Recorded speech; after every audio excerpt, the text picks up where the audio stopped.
Thrill me. I'm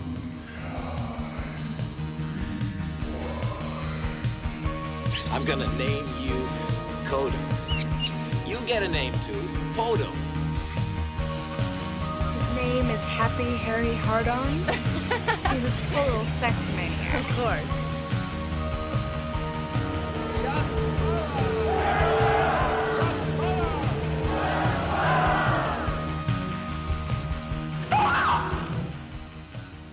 Welcome to the Unkind Rewind, where we'll be getting to know our guest this week, Lori Ferraro, and her experience with a movie she loved growing up but hasn't seen yet as an adult. Before we go off, watch the movie and reconvene next week to talk about how well it aged and how her memory held up. I'm Josh Dugan, your host. I'm joined, as always, by my Manhattanese co-host, Sean McGrath. Yeah, How are things, Sean? you prefer Manhattanese over Manhattanite. Yeah. Yeah, we're not even in the dog days. We're still in like the snake days. I don't know. Yeah. Leather pant wearing snake days of summer right here in New York. The cruising days. Would this be the summer of Sam? Like, would this be the timing of his? I think it was. It starts in. Okay, I'm talking out of my ass if I think I know where, when Summer of Sam started in the time of year, but probably I would assume July. Yeah, late July. I did head to a bar down in really close to the Ghostbusters firehouse. Okay. Which is adjacent to a police station and is a, pretty well-attended cop bar. Uh-huh. Were there a lot of handkerchiefs and pockets? Oh, yeah. Okay. But there were a lot of retired cops who never really gave up going to get a drink after their shift, even though their shifts have ended. And there was a cop retired detective who he didn't really crack the case, but he worked on the Berkowitz case and developed some type of strange relationship in terms of being cordial and respectful with him, where continued to talk to Berkowitz for many years after his incarceration. Weird. Very. How did this come up in conversation? I think that this is something that this guy... Did you overhear this, or did you this was something that you and he were talking about? It was something... Well, so I was there with a former alcoholic who just liked the scene and was now dry, but knew of this guy, knew of his stories. And so when I sat down with him, there was a prompt of hey, okay, tell my friend the story about Son of Sam. Berkowitz. So, yeah. I'd imagine though. I mean, I think that the heat makes people angrier, so I imagine it was a pretty hot summer. I don't even know if he was angry. Probably, this is me defending a serial killer, right? That's how we're interpreting this. I'm fine. Yeah, he is technically a serial killer, right? Not a spree killer. Yeah. Oh man, I don't really know that. I think he's a serial. I think he's serial. If you're at one location and you kill a bunch of people, right? Sure, that's spree technically. Yeah. Latrell Sprewell, of course, is who we're talking about. He always comes. So up we didn't talk about Japan. How was it? I really like that country. Yeah, I think you should go. I know that you were on the fence. Yeah. And it just took an old friend of yours to be like, Josh, you should go. Now you're making plans. Yeah. No, I mean, I don't know how best to describe it other than there's an energy. This is without getting too, spiritual here, but they just have their act together. Even if they pretend they do. There's so much thoughtfulness just day to day with how the city's run, with how mass transit is run. It was cheaper to go out and go about my day on mass transit and eat meals than it is in New York. Thanks, Trump. Yeah. I have a gripe with the air train here in New York City when you land at JFK. They basically force you onto this light rail, and it spits you off at these two big transit hubs to get onto the subway, either Jamaica or Howard Beach. Yeah. You kind of have to go to one of those two spots if you're going to connect to the subway. So your time on the air train is pretty limited, between like 5 and 15 minutes, usually about 10. It's $10, or $9 to do this air train, plus the subway. Again, this is like, I'm only griping because it cost me like $2.25 to do the same exact thing in Tokyo. Yeah. Does this mean that I kind of prefer to land at LaGuardia Airport where they don't have the air train and you take a free shuttle bus to the subway system? Yeah. Does it mean that I sometimes put myself in a precarious situation where I might not know if I'm getting on a plane that goes to LaGuardia when I damn well know I could get on a guaranteed flight to JFK? Yeah, I've also done that. So, shows where my priorities are on saving $10. We also, not to, not to go too political on this, but like, it's a tough time to travel in general right now. A lot of people are getting flights canceled. A lot of people are having to go the next day or 2 days after when they've intended to travel. Staff is getting really stressed out. People are understaffed. Sometimes people are being pulled out of cockpits after just landing their planes. I don't know if you heard about that. Yeah, ICE basically raided the cockpit and pulled a pilot out. Yeah, after he landed a plane in San Francisco. So, good job, dude. You just saved 140. He's probably in a concentration camp now. Yeah, you just delivered 140 souls, as they would say. Yeah. So, yeah, and maybe like in time, this will age poorly, and he actually is a member of a terrorist organization. And boy, won't I look silly. But for the time, yeah, it does. There are many reasons why it's tough to travel. Pretty low odds of that being the case, but... Yeah, we have to leave a little bit of room for doubt. Just to cover our bases. Yeah. That much. That much, yeah. I think Josh was actually touching his thumb and his forefinger together. So we're talking like microcosmically some space in between there. I did go see one of my current favorite working directors, Kiyoshi Kurosawa's new movie. Okay. I think you're going to love it. I love this guy. I think he did The Cure, right? He did Cure. Cure. Yeah. He's done a lot. He's a working director, but a lot of the stuff kind of stays overseas, doesn't really get traction over here. He is not Korieda Hirokazu, who, somebody who gets Oscar buzz and Oscar consideration from time to time, who I also think is fantastic. But the latest one is really good. So I encourage everybody to kind of go out and see that. I haven't seen kind of the big current mainstream summer blockbuster drivel out there right now, but I haven't seen a Jurassic Park. I haven't seen a Fantastic Four. I haven't seen a Superman. Did you see F1? I haven't.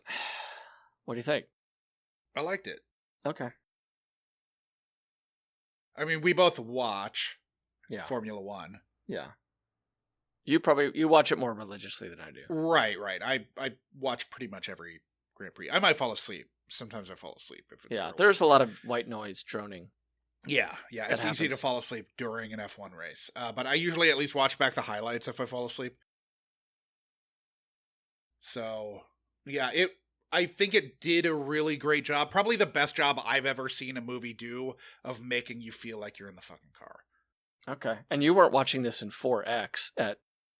No, there was no IMAX. It's not playing on IMAX anymore. We went over the weekend, and it's not still playing in IMAX. So I was kind of SOL on that, which I was bummed about. But and your seat didn't rotate as you. Okay, maybe that was just you in your seat. That was my head. Yeah. But yeah, we both really liked it. I mean, there's as an F1 fan, there's some things that are ridiculous, and they're also I enjoyed it with the caveat that I know the stakes can't be that high because I know how F1 works. Mm-hmm. And it's hard to make a movie. Like, if you just think about it, like, how would you make a movie about Formula One? Like, how would you plot that? Mm-hmm. I think they came up with a way that was at least smart enough, but it also has you, the thing that you're rooting for is still kind of not super, super important, but whatever. I would also... they worked well within the constraints of, like, having to write something that works in the F1 universe. Taking your movie date out of the equation, would you say that this is a movie that would be effective and interesting to somebody who doesn't give a shit about F1? I think so. That Like, I think if you're, like, really, really, really serious about F1, you're not going to like it. Yeah. Because I have that issue with a lot of baseball movies. You just see too many. Yeah, you can't suspend the disbelief. Like, no, this Yeah. isn't how fucking free agency works or whatever. Like, it's not. It doesn't have that. It's like me watching Warrior. Right. Yeah. Having been a former MMA journalist and fan, I'll tell you this though, that fandom is slowly dissipating. my fandom for that sport. Yeah. We don't. I hear you. Again, we've tried to not get too political here, but you can read into why. I would also encourage people and you to check out the 50th screening of Jaws, 50th anniversary. I think it's Spielberg's best. Yeah. It's so good. You're not going to have any argument from me. The only one that's maybe close is Raiders. Yeah. I think E.T.'s really fun. It's just not something I care about. Sure. But Jaws is great. It's got really good actors. Roy Scheider, what a stud. Yeah, and it's in a lot of theaters, a lot of cities, because it's 50 years since that movie came out. So I encourage people to go see that. And we're... Birth the blockbuster. And this is the first time I can say this, Josh, when promoting Jaws. This time, we are not getting a percentage of ticket sales. Yeah, that's actually what keeps this podcast afloat. But that's true what I just said, right? This time right now, this time that you and I are talking up Jaws, we are not getting a cut. This time. Okay, this time. Okay. Want to talk a little Unkind Rewind? Sure. So, heading over to the socials on Blue Sky, TV and film critic Jen Chaney, who wrote As If, The Oral History of Clueless, skated, "Rewatched St. Elmo's Fire tonight, and I knew all the guys in it are kind of assholes, but OMG, they are such assholes," to which Gopher Balls said, "Have I got a podcast for you?" and shared our episode on St. Elmo's Fire with Chelsea Kane. So that was funny. She saw the tweet at least. Maybe she's listening to this. Yeah, and I would say that if you're out there and you haven't gone back to either A, watch St. Elmo's Fire, or B, listen to the three of us eviscerate it. You got a couple fun hours ahead of you. I mean, the first couple hours of watching it are going to be less fun. And then we welcome you with open arms. It is a movie that I enjoy watching for the wrong reasons. Yes, you have a weird, like,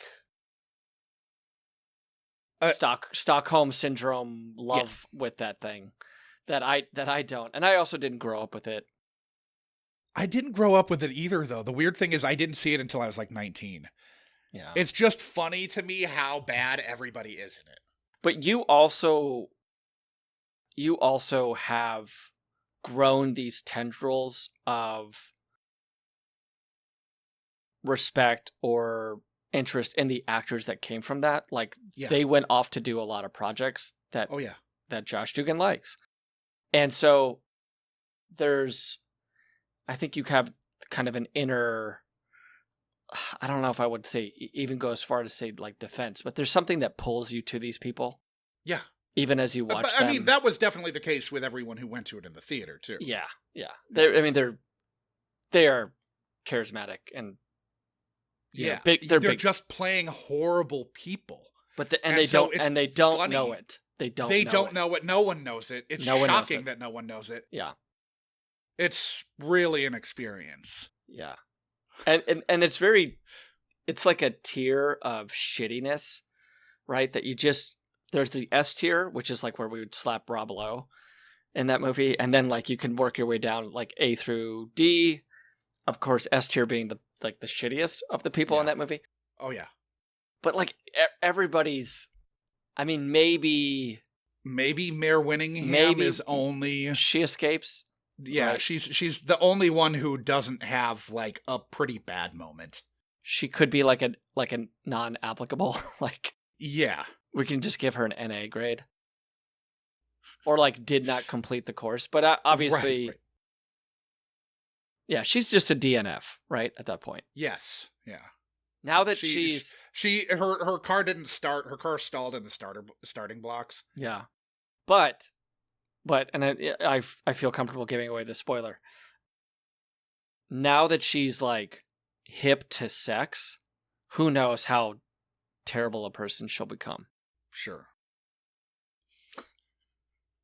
All right, well, check that one fucking out. Movie. Yeah. That fucking movie. Okay, so going back to just one of the guys on Letterboxd, Carlos Los Cantu commented, lots of commonality here for me, as I was definitely a latchkey kid as well with HBO, and in that age group for repeated watches whenever it was on. Funnily enough, I had a sister who would sometimes join in on watching too. There was something about this film she liked, and I think it came down to Joyce Heiser's performance and her character's primary motivation and goal in the flick. Now, though, I feel the look was more Johnny Marr, less Ralph Macchio. Pure coincidence, I'm guessing, as I'm not sure if the Smiths were even on the boss's radar at that time. Okay. And then, so last week, I mentioned that when we were watching the movie, when Jackie and I were watching the movie before we recorded the main event, Jackie wondered when McDreamy was going to start delivering pizzas. Right. And you surmised that a lot of people mix up Loverboy with Can't Buy Me Love. About that, it's like a Paxton Pullman thing. Carlos commented on YouTube, visions in my head of McDreamy in pizza delivery outfit, in a pizza delivery outfit, making peeps believe they can actually buy love, until you made that very important distinction there, Josh. He also said it was available on Disney Plus right now for folks in the UK. On that same train of thought, after we dropped the Q's and T's up with Kennedy, Gopherball said, I confused this movie with another one you mentioned, so I kept waiting for the plot description to get to the pizza boy prostitute part. God, he then added. He had a type. Dempsey, didn't he? Then Gopherballs added, and even though I saw just about every movie released in 1987 thanks to our $1.50 second run movie house, I did not see this until 2000 something on a bus ride to Yosemite, which I thought was weird. And he said, it was a bus from San Francisco to the park for a work retreat. The HR lady was in charge of movies on my bus, and this was her favorite. She was miffed when it got the MST3K treatment after we had a few drinks. Yeah. One of those, like, built-in television sets on a bus? Yeah, I think so. Yeah. Yeah, on the coach. They probably weird... have 3. Yeah. Yep. I've been on those buses. Oh, yeah. Yeah, it's a strange way to take this in. Also, I said this like from my personal Blue Sky account, but this HR lady's divorced, right? She has to have been divorced since then. Like, this is her favorite movie. There's no way she's not divorced. Like, what the fuck? Yeah. That's a long talk laying back on a couch with a therapist if this is your favorite movie. Yeah.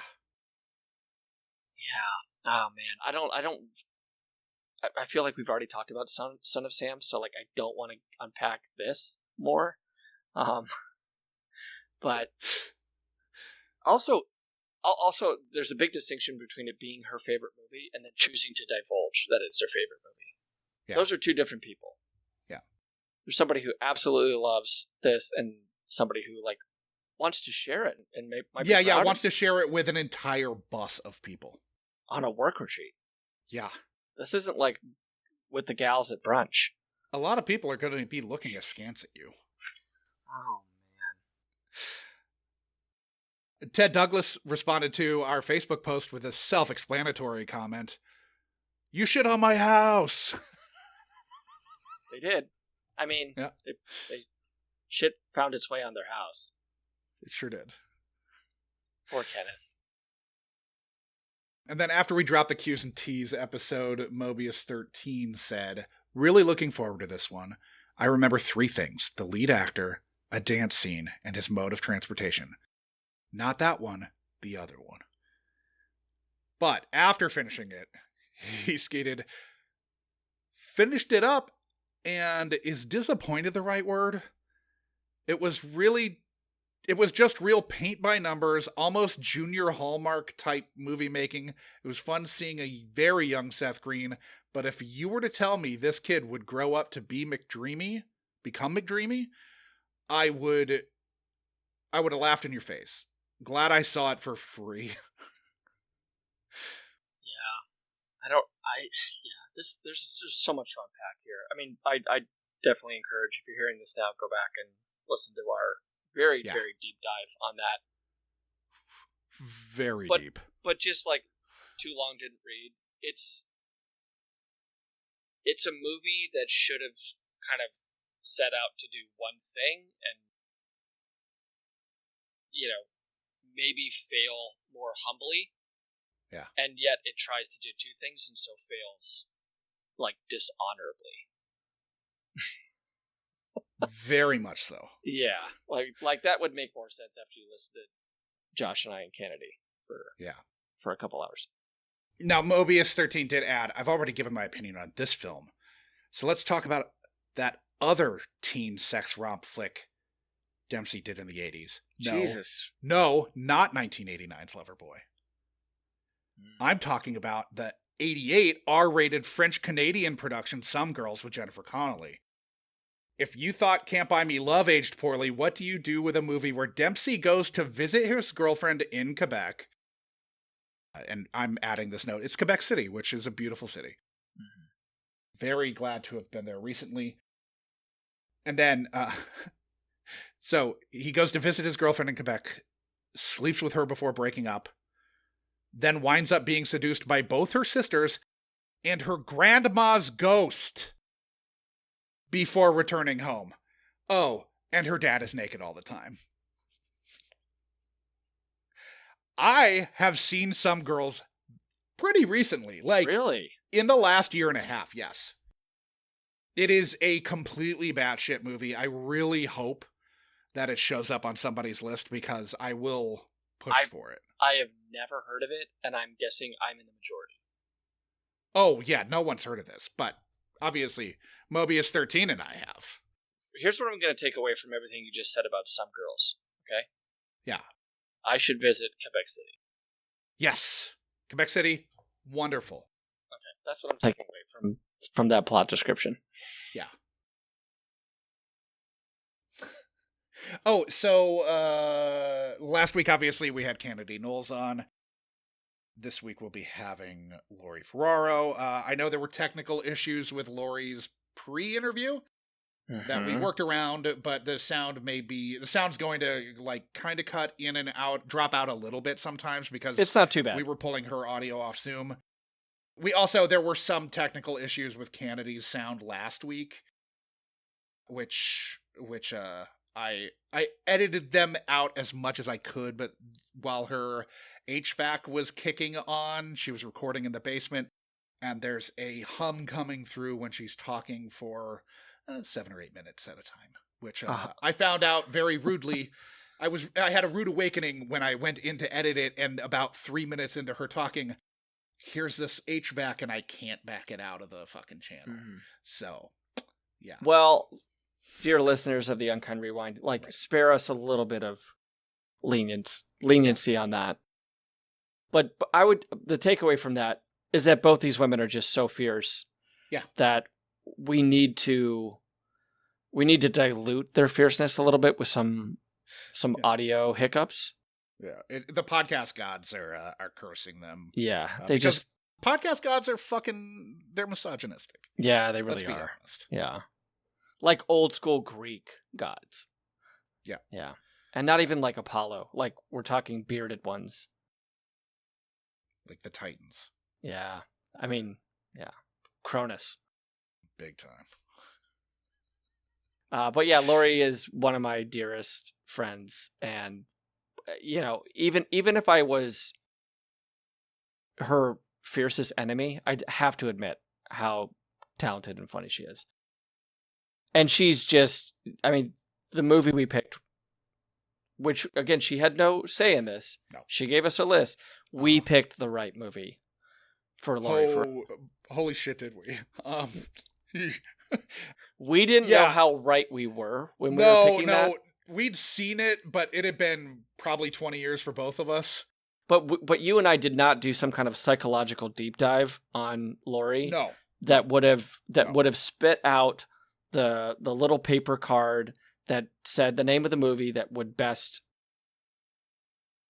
prove therapeutic, cathartic, and vastly interesting. And yet somehow we did that. We got really lucky. This is like one of the kind of most randomly beneficent choices we've made to like what the episode ends up being. Yeah. Really, we got really fortunate with what we picked, and not to say that like if we had gone with any of the other movies on her list, it would have been like teeth pulling, because she's got great improvisational instinct. She would have gone with the flow. If we had, spoiler, if we had gone with Caligula, which wasn't on her list and wasn't a movie that she's ever brought up to me, it would have been a great episode. But the movie that we ended up going with Lori, just the fates aligned. So maybe the fates were spiting the gods or the Titans. Ooh, yeah. Ooh. Yeah. Maybe. Someone took Greek mythology. Someone knows her classics. Someone read Percy Jackson? Someone read Percy Jackson. Yeah, I didn't get any of the references in that they were making in that series for young adults. Uh-huh. But this is a really fun talk with Lori Ferraro. This is where would you put this movie on, like, terms of visibility? Think everybody's seen this, or? I think a lot of people have seen this. Okay. I think this is a movie a lot of people saw. It's not obviously, just in terms of, it's more visible than the last two kind of high school movies, I think. Yeah, probably. It had to be. I don't know about box the office. weird thing with just one of the guys is it was just so ubiquitous that I think everyone kind of happened across it because it was on HBO for 10 years. I think that there's a lot of people who know of just one of the guys and have not seen it. Yeah. Or just remember it but don't recall the title. That's probably some of it too. Like, they're like, oh yeah, you just the movie at the movie with the thing at the end with the shirt, with the flashing, that, and then they're like, oh yeah, I remember that. Oh, you mean the movie with the tits at the end, with the tits at an hour 26? Yeah, I know that movie. I think it's an hour 24, actually. Something. Maybe like 25 seconds. Not like I have that bookmarked anywhere. Yeah. So I think this next movie is one that even more people have seen than those two. Yeah, I think that's. Yeah, I don't think it's quite in the like Space Jam or Fried Green Tomatoes. Yeah, Space Jam, Fried Green Tomatoes. Everyone saw Cocoon, but hasn't seen it in 30 years. Younger people haven't seen Cocoon, but everyone our age saw Cocoon. Maybe The Craft is above that. Lost World, Jurassic Park, a lot of people saw, but I don't think anyone unfortunately, likes. Yeah, I've already saw that. But yeah, you'll know this title.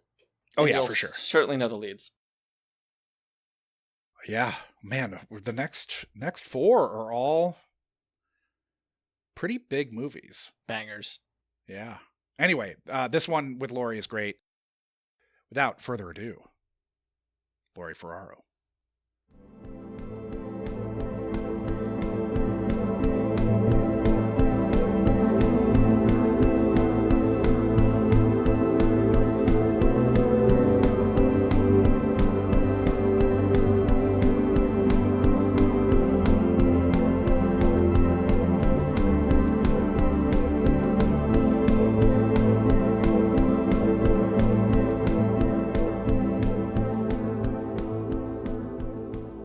Welcome, everybody, to another Q's and T's installment of the Unkind Rewind. I'm Josh Dugan. As usual, I'm joined by my co-host, Sean McGrath. How's it going, John? It's going great. Yeah, excited for this Sweet. one. Yeah, this should be fun. We are joined by Lori Ferraro. Hello. Good. How are you guys? Great. Yeah.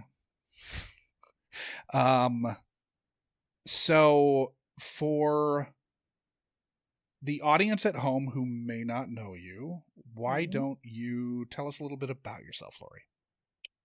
Sure. I live in Portland, Oregon. I do mostly sketch comedy at the Siren Theater. I do local film stuff that comes to town, local commercials, TV stuff that shoots here in Portland. I'm originally from New York, lived in Florida for a while, and came out here when I was 18 and swore I'd leave and never went back to the East Coast. I mean, I still go back to visit, and I miss New York like crazy. All my family's still there for the most part.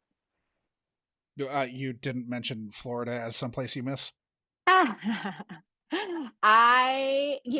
Florida was a great place to be a teenage girl in 1989. It was a great place to spend formative years. Okay, would I go whereabouts? back? No, Tampa. Okay. Mm-hmm. This is before they had a baseball team, which would have Oh, been yeah. all that Sean and I cared about. The Rays, right? Yeah. Mm-hmm. Yeah. Formerly the Devil Rays, but... Yeah, then they were just the AAA affiliate for the Yankees, I believe. Yeah. But Lori, when was it that you kind of knew that you were... that the West Coast and Oregon had gotten its hooks in you? When do you think that was like, oh, I'm just going to be out here for a little bit, maybe college. Yes. And then you were like, uh-oh, I'm in trouble. I kind of love it out here. Yeah, that was like, because when we moved out here, like my dad just got a job transfer. That's what took us from New York to Florida. And that's what took us from Florida to Oregon. And I was like, which is what you called it when you showed up? I am not staying in Oregon. I went from Tampa, Florida to Bend, Oregon. Yeah. Because I started out at Central Oregon Community College, and everyone was wearing Birkenstocks and real earthy and stuff. And I was like full makeup, giant hair, tan as can be. And I felt like I was from another planet. But then, like, I did 2 years in Bend. I transferred to U of O, and then there was a thought of moving back, and I just liked it here way too much, and I stayed. I don't know. I'm a sucker for the rain, I guess, and the gray. Now, your phrasing of you did 2 years in Bend, it sounds awfully lot like a prison term. Is that how you would qualify it, or? I don't know. I didn't have good enough grades to go from high school and get into a 4-year school, but my parents really wanted me to have a dorm experience. And this was a community college that had dorms, COCC, Central Oregon Community College. It was also called Cock on the Rock. It was really, really fun. And I made some great friends there. And community colleges can have fun dorm life experiences. When you showed up as this kid from Florida, do you think that it was more that these Birkenstock granola eating hippies were just like they didn't care about you, they didn't notice you, you didn't really cause any ripple effects, or were they all lowering their sunglasses slowly from their face as you walked in? They were looking at me like, we don't know what to do with this. And my roommate didn't show up for like several days. So I felt very alone Right. until I met a girl named Wanda from Klamath Falls, who was like a total butt rocker. And her room was decked out with like posters of Whitesnake, Rat, and Chippendales guys. And then I was like, I want to be roommates with Wanda. So then we talked to the RA and I was able to move into Wanda's room. And she and I, we were great. We loved Skid Row. We loved Whitesnake. We loved Chippendales. Right. And then the girl that showed up a few days late had a room to herself. Got kicked out. Like she was in an area of the dorms with all these partying girls, and Wanda partied too, but Wanda was there like on a scholarship and was like, we'll party, but you're going to also learn how to go to school, Lori, and get good grades. That's the community college way. That's right. If I would have stayed in the pit, what they called it, the lower half of the dorms, the pit, I would have probably flunked out of school. Wanda saved me. With Skid Row and Chippendales. Thank God. Round and round. Comes around, goes around. So then you get done with school at U of O, and then was it an immediate jump into this sketch world, acting world from there, or did you take time to kind of find your footing? So after so being a theater major, then you graduate in the mid 90s, and I remember my mom taking me to Macy's to buy a suit so I could go interview for a job. And I was like, where am I supposed to go? And what am I supposed to do with this suit? And I remember standing in the dressing room trying that on and like looking in the mirror and thinking, I don't know who this person is. I don't know where I'm supposed to go wearing this. But I did end up doing some local dinner theater, like Murder Mystery Company, that tours. And when she said, Lori, would you be interested in going on a tour? I thought, like, to the coast. I knew they did that.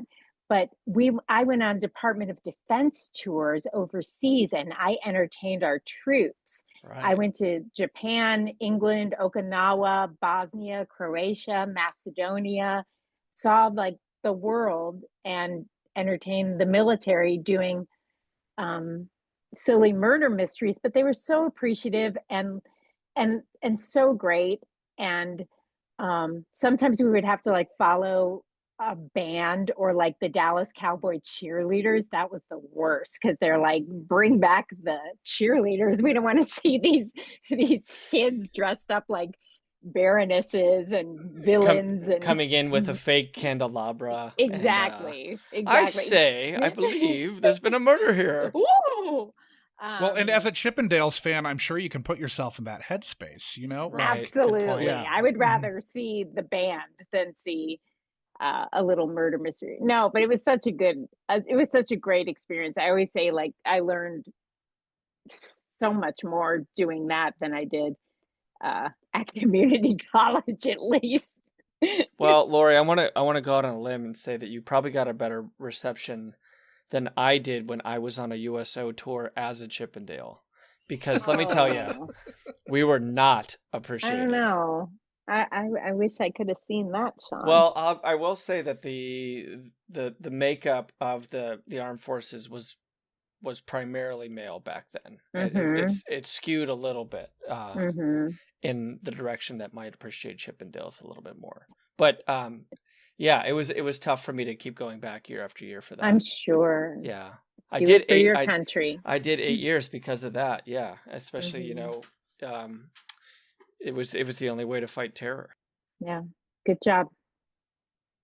Good job. So you find a kind of a juncture. You do, believe me, as somebody who studied theater in college, it doesn't feel like as soon as you graduate, there's somebody there from job placement Right.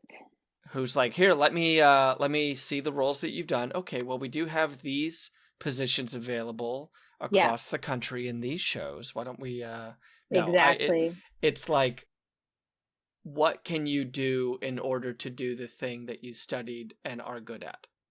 Exactly. Yeah. So did you bartend and barista and do all of those things that so many other of us people who didn't Creatives. graduate, people who didn't graduate with a usable degree? Um, No, I went like right into I was working at Portland State Athletic Department.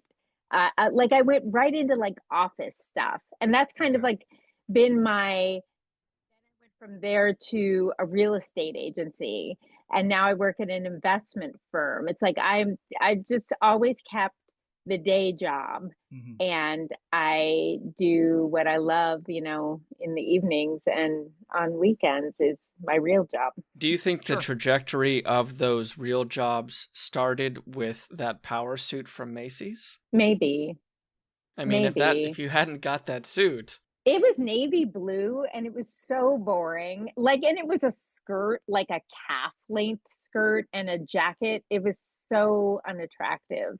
Like, now I have cute suits. Now I know how to wear a suit. I didn't know. It was like, 24 years old and thinking, I'm going to move to LA. I'm going to move to New York. And kind of a yeah, flight attendant length skirt. yeah, Okay. yeah, yeah. Not a good length on a short gal. But you now feel like you've had enough time with this, the happy medium of the dichotomy of Lori of playing Yes, the the power suit. yes, She works her 9 to 5. yeah. I work hard for my money. Yeah. And you're juggling this also as a mom. Uh-huh. Two kids. Yep. Yep, two boys, a sophomore in college at Oregon State and a junior in high school. So, Josh, I don't know. Do you think this is now a good time to kind of ask her about her Childhood, I think, yeah. early childhood and what that was like, maybe in relationship to movies? Yeah, so about when did you move from New York to Florida? I was 13. Okay. And then did you finish high school in Florida and then start college in Oregon? Yeah. Yeah, Okay. exactly. Moved from Florida when I was 18. So, what would you describe your childhood with movies being like? Obsessive. Like, we got HBO when I was in New York, and I would go through the TV guide week and I would mark with a pencil the movies on HBO that I was going to watch. HBO was just always on. Like, it was on a loop. When I think of, we would go every Sunday to my grandmother's house, big Italian family. Every Sunday we would spend there, and I would go up to the den, this room they called the den, and I would just put HBO on, and whatever was on, I was watching it, even if I had seen it a bazillion times before. So, like, two movies that I watched over and over, and I always go back to, and they're two of my favorite movies of all time, are The Elephant Man and Mommy Dearest. Like, those two movies, I could just recite that. I could do a one woman show of those two movies. That I would, and then my grandma would come in and she would sit with me for a minute and she would hold my hand and she would rub my hand and tell me, your skin is so soft, Lori. You're so soft. Why is she hitting that baby? Stop hitting that baby. And then she'd like leave the room and she'd come back her and she'd be, yes, she would just make all these terrible comments about whatever I was watching. Bad News Bears. Then we got different the movie channel, Cinemax. And then I was like watching things like Emmanuel and Lady Chatterley's Lovers. And so, like, I was discovering all sorts of things through movies, Porky's, all of those kinds of movies. And my father loved quite a bit, so I was Horror movies. watching a lot of You kind stuff. of cut out there. You said horror and not porn, right? Horror. Yeah. Not horror movies. Horror. So I was watching a lot of stuff that I was way too young to be watching, just sitting watching with my dad. But and I absolutely love that genre to this day. Lots of horror movies growing up. Um, yeah, HBO just was always on, always watching movies, always, always. How old were you when you were watching Lady Chatterley's Lover? Probably like 13. Okay.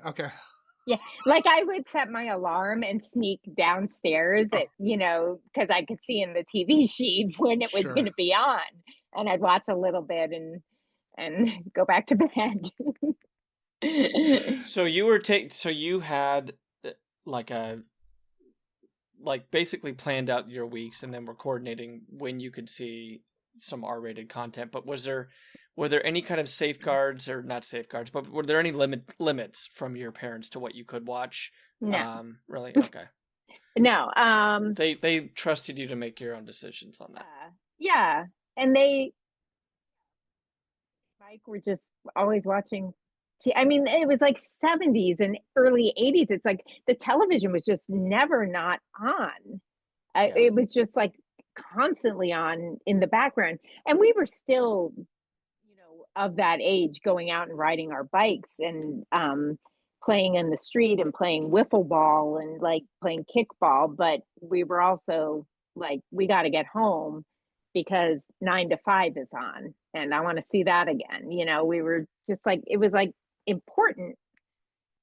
Emmett Otter's Jug Band Christmas is on. We got to get home. Like all of these things that we had to see over and over and over again were on, and we had to see them. We couldn't.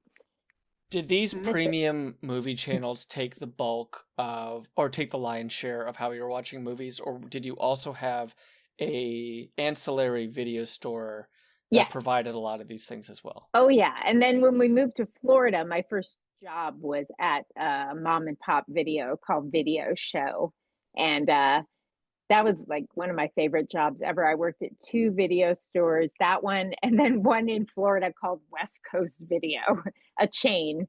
I'm sure they're both thriving. No need for a follow-up question there. Video Show, West Coast Video. It was on the west coast of Florida. There you go. That must have been it. I love West Coast was in quotes. Totally. I think I still have my card. I'm going to dig around and find that. And I have, we had to wear a uniform at that one. But my first job at like 16 was at that just little mom and pop one. That was it just the best job ever? The best. Yeah. The best. I loved staring at those boxes all day and like walking around and reading all the boxes and getting free rentals. And it was great. This is a side question, but was there a particular movie's box art that you never saw but still sticks in your mind as kind of an indelible image? A movie that I never saw, but you know the box. Oh man, mine is Ghoulies. Oh, I've seen Ghoulies so many times. But you know what I'm talking about because there's like a troll in the toilet. Yeah, I've done a podcast on Ghoulies. How many seasons did that run, Josh? Well, it was a bonus episode for Munch by Benson because Hargitay's in it. Oh wow. Yeah. Mariska herself, the original Ghoulie. Yeah. Oh yeah, she is in it. It's Lisa Pelican's the main, but Hargitay's the second billed actress. Watched that just this past Halloween. We were like, what should we watch? Probably Ghoulies. Why wouldn't you? I'm trying to answer your question, Sean, about the boxes, because the boxes I was so obsessed with, but I feel like anything I was looking at, I was like, well, I'm gonna watch that. Yeah, you could rent it for Something. free. Like, Mm-hmm. Did you go to Mm-hmm. Did you go to the movies too? Oh my God, yeah. Yeah, I dated a guy, of course, who was worked at the Mission Bell Theater in Tampa and wore like a little tux. His name was Raphael. And he let me, like, instead of wearing like his Letterman jacket or his nameplate necklace, he let me wear his little, tag, his Raphael Mission Bell Theater name tag. That's how you knew it was serious. Right. Yeah, I remember sneaking into Nightmare on Elm Street while I was dating Raphael. Yes, and I mean, then we would cruise Mission Bell, which was like a little, you would drive around, or you would drive like you wouldn't want anyone to see your dad dropping you off there, so you would like duck down in the back seat and jump out. But yeah, we would go to whatever was playing, like everyone in the 80s. My one of the outside of Ghoulies. Do you remember the box art for Screwballs? Yes. yes, It of was course. yeah. It's like a off screen or out of the picture hand kind of snapping a bra or a Yes. swimsuit. And And aren't the letters kind of neon-y looking, or like thick, bubbly letters that says screwballs? yeah, I believe the sequel was known as Loose Ends. Mm-hmm. But yeah, Screwballs too. Again, a movie that just kind of stuck with me. Never Mm-hmm. ended up seeing it, but the longer we do this podcast, the higher the risk Right. runs that we will. You will. Definitely a risk too. Yeah. So I guess getting to your list, Mm-hmm. you submitted and these are the ones that you couldn't recall. We sort of eventually came to like knocking out the ones that you felt like you could still pretty much recite. Yeah. So you had Down and Out in Beverly Hills, Right. Urban Cowboy, Oh. The Incredible Shrinking Woman, Oh. Turk 182, which never fucking heard of. What? Never heard of it. It's a good movie from what I recall.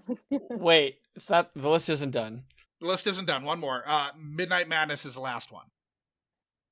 Now, these are all movies that I have not seen. Like Sean made it clear, like these are movies I watched a ton, but I haven't seen them since, Sure.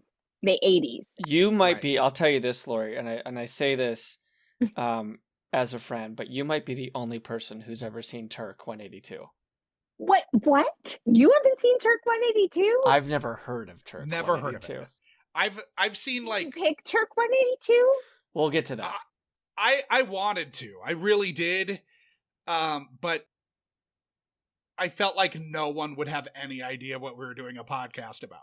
But see, there is something, Tyler Nudes, Turk 182. We have talked about this before, but everybody has a Turk 182, and it's all different. There's always a movie that you grew up with that you've seen a million times, that you probably owned the VHS or the DVD, or it just was on all the time in your region, that for whatever reason, nobody else has any idea what you're talking about. How funny. Oh my gosh. I really want you guys to watch it, though. It's a good movie.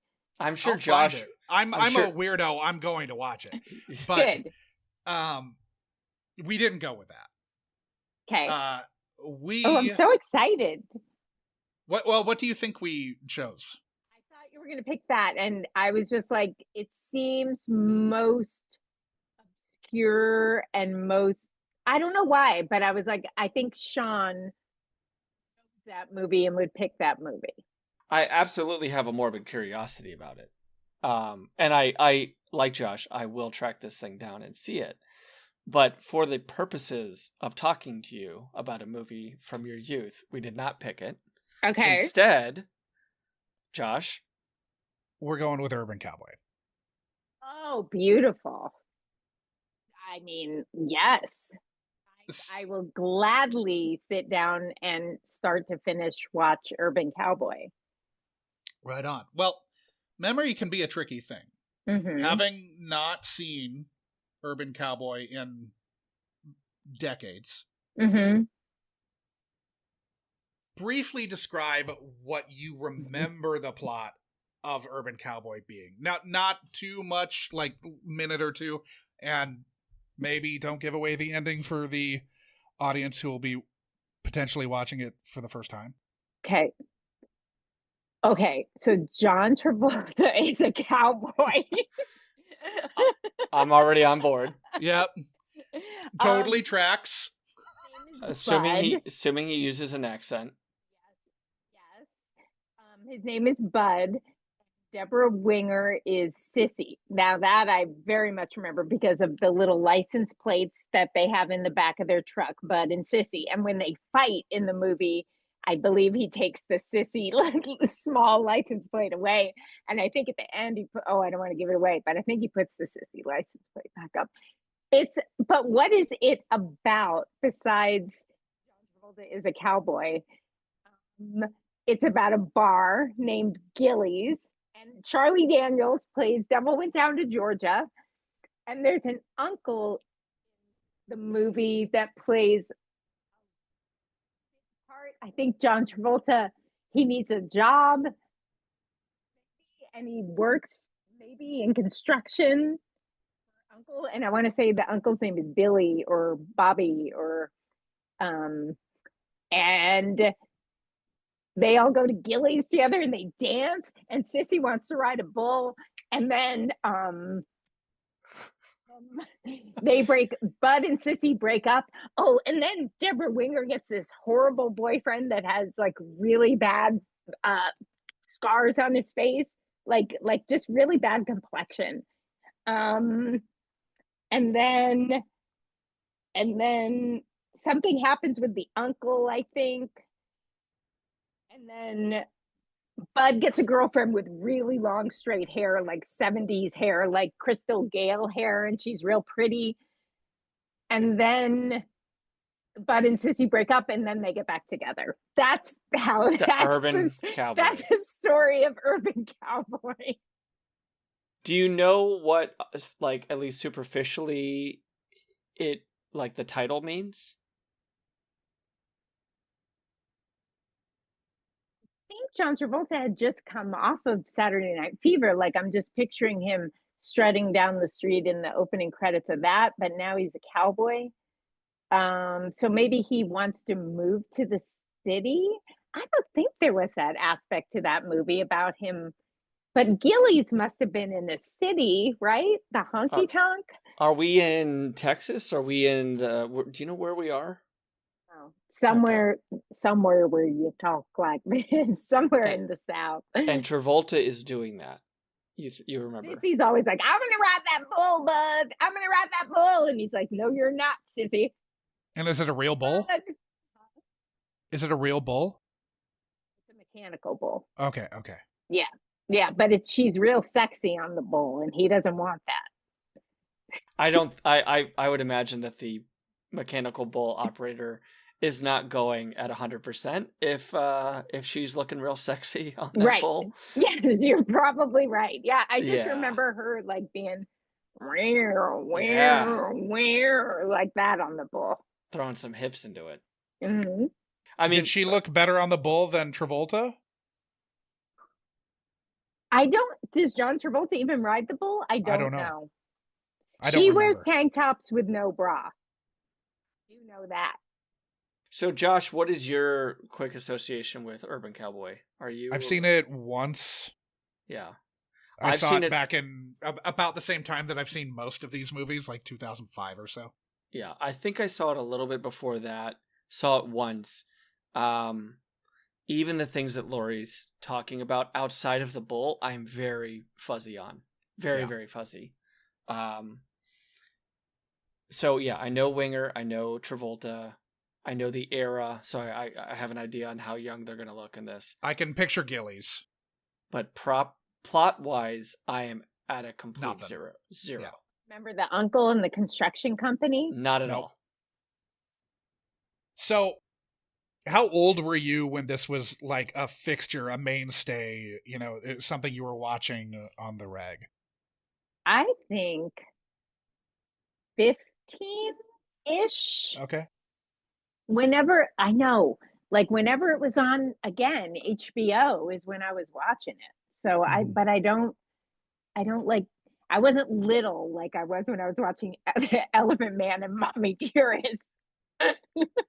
Such a bizarre pair of movies for a little kid to be watching. I know. I even have on my fridge, I have an Elephant Man and a Mommy Dearest magnet. Not together, separate, two Yeah. magnets. Yeah, pairing the two would probably be the theatrical piece of your life. Did you okay, so was this the same type of scheduled viewing that you would do, or was Urban Cowboy more of like a, oh, this is on, it started 20 minutes ago, but I'm gonna sit down and finish it That out? was it. It was Okay. that type, like, oh, this is on. I will land on this What do you think because you were like? What do you think you were what like at 15? what was I like? Mm-hmm. Oh my God.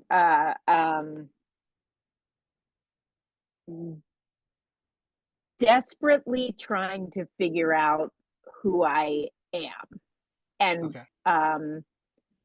I'm very low self-esteem, I'd say, and looking at the women in this movie, like I wish I looked more like that, that type of thing. And also huge Travolta fan. I mean, from Grease and Saturday Night Fever, holy moly. So I was also watching quite a bit for that. Well, and also for a girl down in Florida, like Travolta, who is very much the embodiment of a Jersey, New York, Hmm. Italian American, um, he must have felt in some ways nostalgic too for you, Yes, more that he felt more like home, even though he was a freaking cowboy. right? Yeah. I was like, that's still John Travolta. Like he can put that hat on, but I'm like, that's John Travolta. That's not a cowboy. The hat comes off. The hat comes off. And yeah, oh boy, he sure is handsome back then. Oh, Yeah. When do you got think the that last nice. time you saw this was? I was definitely like teens, I would Okay. guess. Okay. I mean, So, maybe early 20s. sure, I'm in sure. my, yeah, I'm way So older now. probably like either right when you went to Oregon or beforehand. Yes. Sitting Okay. down and watching it. Yes. Mhm. What? So, was it mostly the Travolta and the aspirational thing of the women that appealed to you about Urban Cowboy, or do you think it was something else? I think it was mostly the Travolta factor. And I was like, do I like country music? I notoriously dislike, like I don't like any country music and I hate all that poppy country music today. Like no, not even Urban Cowboy. I did like Devil Went Down to Georgia. And I remember, there was the other song. There's a love song in it.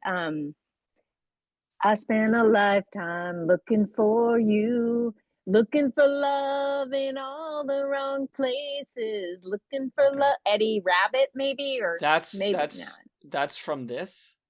I think looking for love was like the love theme in that song. It I may think have that might been have been like, composed for the movie then. yeah. And I like Interesting. that. But I was, yeah, even that movie couldn't make me want to put on a cowboy hat or some boots or something. So I don't like that. this didn't like spur, no pun intended, a phase for you of being Absolutely not. okay. Like other movies You did. were still like, I'm just going to the beach. I'm going to the mall. I'm Yes. not. I don't need to I'm not going to line a dance. honky tonk now. Yeah. How the bull? Was the bull attractive for you? Is that something that you ever did get around to? I never rode a mechanical bull. Okay. Um, yeah, I probably should look into that, I guess. Probably 0 for 3 here on this podcast. Josh? I've watched Patriot enough to feel like I've ridden a mechanical bull.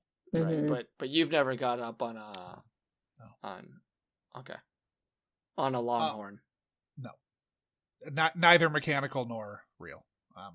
Well, I didn't ask about that because I didn't want to touch on a sore subject, but yeah, my rodeo past. yeah, You did live in Texas. I did for like 12 years. So do you have any memories that particularly stick out about Urban Cowboy, like watching it maybe with somebody, or like having some friend who was also super into it, anything like that? Having grandma rub your hand. Yeah. I know. No, I do remember because my mom loved John Travolta during that era, and she in her closet had a Time magazine cover, I think, of him doing the pose, the Saturday Night Fever pose, like that shot from the movie. And so she really liked him too. Um, and she would just breeze in and out and talk about, oh, he's just so handsome. He's just so good looking. Oh, John Travolta, so good looking. And I was like, yeah, you got that picture in your closet, Mom. I know you think he's good looking. A lot more pictures like under the Afghan that are folded up in the dressers. I mean, I just have. Can I pop out of this for 1 second to show you guys something? Yes. Because, like, as we talk, I am just staring at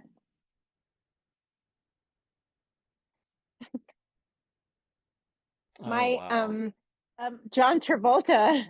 Oh, look at him. I like. Yeah. Okay. So Lori has some type of dream board here. This is yeah, my husband made me this for my 50th birthday. And I mean, it's all movies. So Grease. It's a bunch of collector's items that are framed behind glass. There's Rocky. Huge Rocky fan, huge. And they look to be like movie playing cards. There's Rocky Horror Picture Show. But yeah. Rolling Stones, Florida, New York. Well, it is quite serendipitous, though, that we are going to be talking about. I was just like John looking Travolta. and was like, I have to show. I'm looking at John Travolta as we speak, and my VHS copy of the Dirty Dancing that I have just so I can look at it and think Dirty Dancing. Do you also have a working VCR player? No. No. Why would you? I also can't log onto my computer and plug in a microphone. Well, so running a VCR would probably be easier for you to do than all that computer. I bet I could do that. Yeah, that. So I don't want to presume that you can speak for all Italian American women. Yeah. But speaking for all Italian American women, do you think that John Travolta was the intergenerational Italian American heartthrob of the 70s and mid to late 70s through the mid 80s?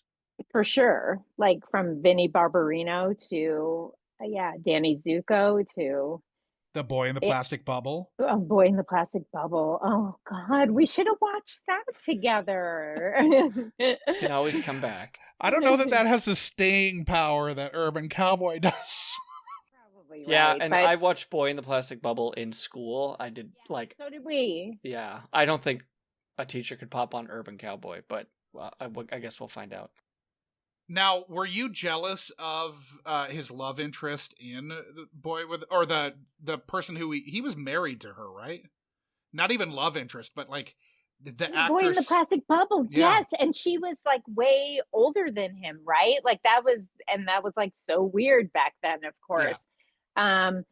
Oh yeah, and she died during filming of Saturday Night Fever or Grease. I can't remember. Mm-hmm. Yeah, that was like so tragic. What was her name? Do you guys remember? I can find it quick. Yeah. I don't know the story. I do not remember. But yeah, they were dating at the time and he was like 18 and she was like in her late 30s. Yeah. Whoa. Right. Diana Hyland? That sounds right. Yes. That sounds like a woman in her late 30s. Yeah, it sounds like her.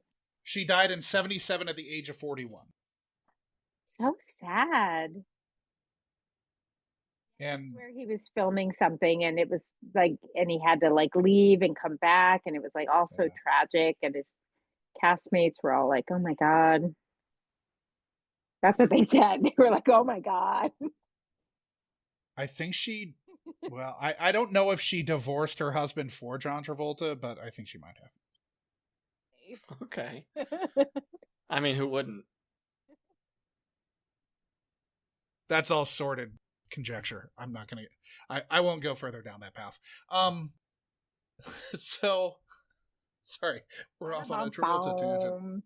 Remember in Greece where he turns around and he gets that cigarette in his mouth? The first time they show him, like, pretty much it goes bum bum bum bum bum, and he's so fine.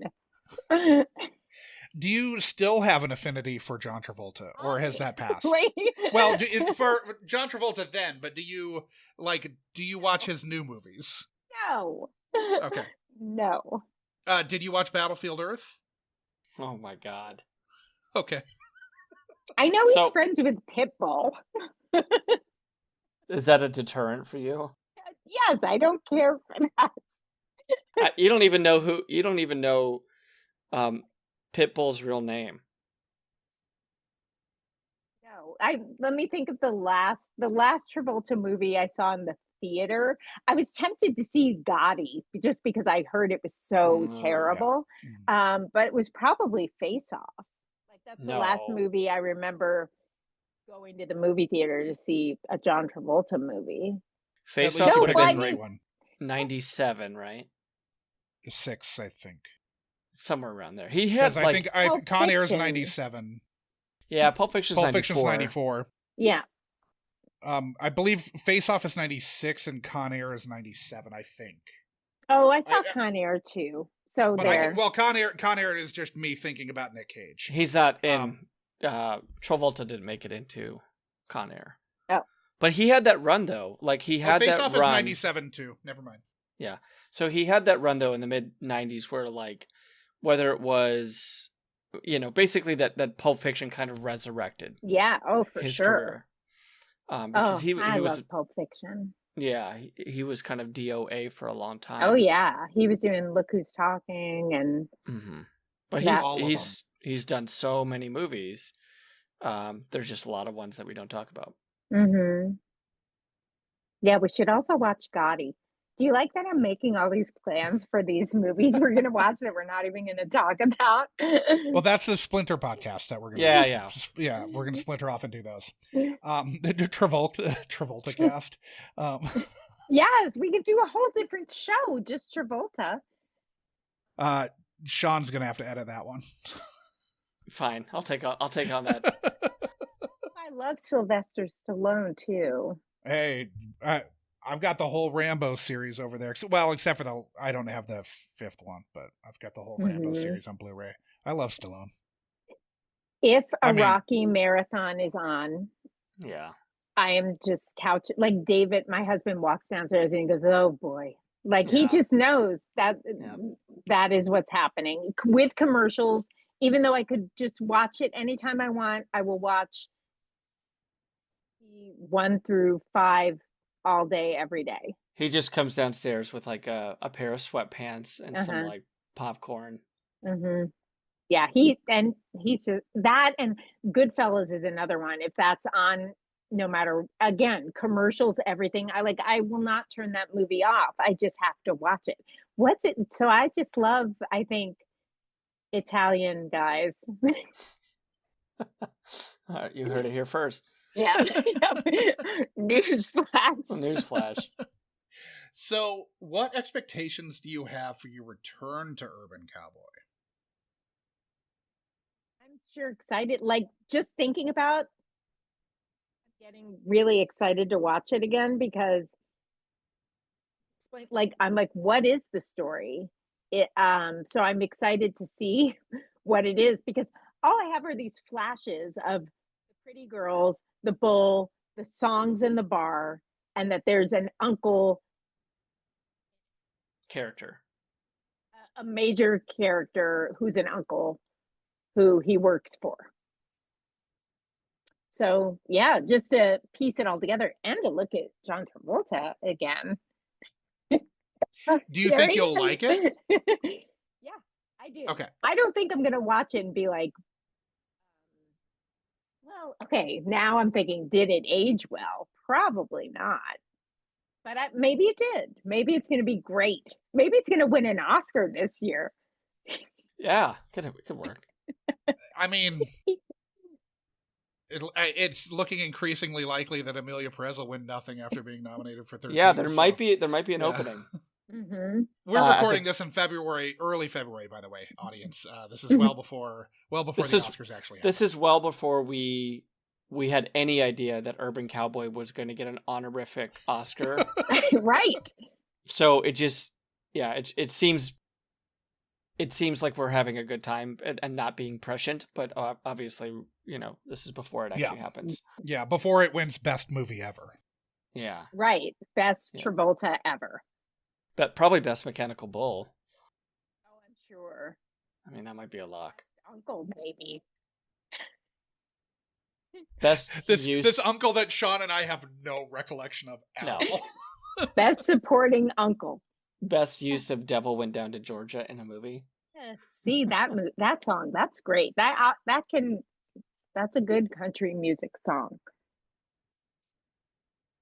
Well, Lori, where can the audience find you? They can find me on Instagram at Lori Works From Home. During the pandemic, I dressed up every single workday as a character from a different 80s movie. And I took that very seriously. When did that end, Lori? Oh, I did like 500 posts, I think. Oh my God. Because I went right up until I had to go back to work. I dressed like that uncle. You can find it on there. I'll find it and text it to you. Nice. Interesting that you chose the uncle character, though. Well, I also did not do Bud. But, I just remembered when I dressed like the uncle. Like, I would just look up my favorite movies and look up, and I'm like, I have, a red bandana and I have some black glasses. So I could be the uncle from Urban Cowboy. And I would post it on Instagram and Twitter and Facebook. And this guy, the actor, no idea who he is, he was on Twitter and he responded and he goes, hot damn, I thought that was me. Like, I look so much like the uncle from Urban Cowboy. I got to find it. Need your phone number so I can send it to you. I know you're waiting on pins and needles. So Lori Works From Home, and that's Lori, correct? Yeah. Lori Works From Home. And then you can find me at the Siren Theater doing sketch comedy and doing 80s movie parodies live on stage. Is that with Ted Douglas? Yes. So with Ted. That's sirentheater.com. Yes, the best, that stuff. One of the best places in the world to laugh is the Siren Theater. Shelley McClendon's Siren Theater. The best. So I do that, and I'm on Instagram, and then I don't know. I'm not really anywhere else right now. Okay. Except social on my media is kind of floor. a dumpster fire. Yeah. Well, Lori, I look forward to watching Urban Cowboy for the first time in at least 20 years. Yeah. I can't wait. Same. I wish we could watch it together. Well, Sean, can you book us flights to wherever? Yeah, sure. I'll get us. I mean, what's equidistant for all of us? Probably Josh's house. Yeah. We could have a little viewing party. What we want to do, Lori, though, is watch it separately so that our notes and our experiences we can talk about and have them be unadulterated. And you don't just hear Josh and I riffing, which is what we would do. Yeah. Sure. I'd be like, shh, you guys. However you want to watch it, it'll ruin it for you. If we're not enjoying it, it'll be.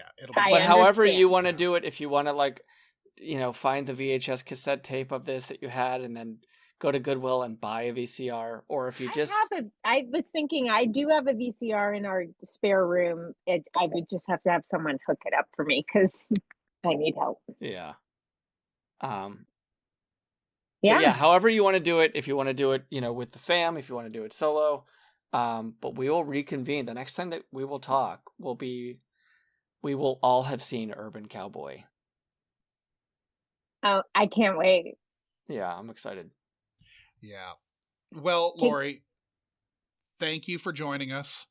Thank you for having me. Till next week. Can't wait. That was another installment of the Unkind Rewind, mining our childhood for content, one film from a guest's past at a time. Unkind Rewind is a Munchcasts production and can be listened to wherever you download your podcasts and watched on the Unkind Rewind YouTube channel. Music for this and every other episode of Unkind Rewind was composed by Divorcio Suave. Rate, review, like, and subscribe to Unkind Rewind on Apple Podcasts, YouTube, Spotify, and Good Pods. Links to all of our social media accounts are in our show notes, but you'll find us as @UnkindRewindPod on Letterboxd and nearly every social media platform, all of which can be found at our website, unkindrewind.com. If you have a question, concern, complaint, or feedback, you can email the podcast at unkindrewindpod@gmail.com or call into our call-in line, area code 507-479-6440, and leave a message that can be played on air.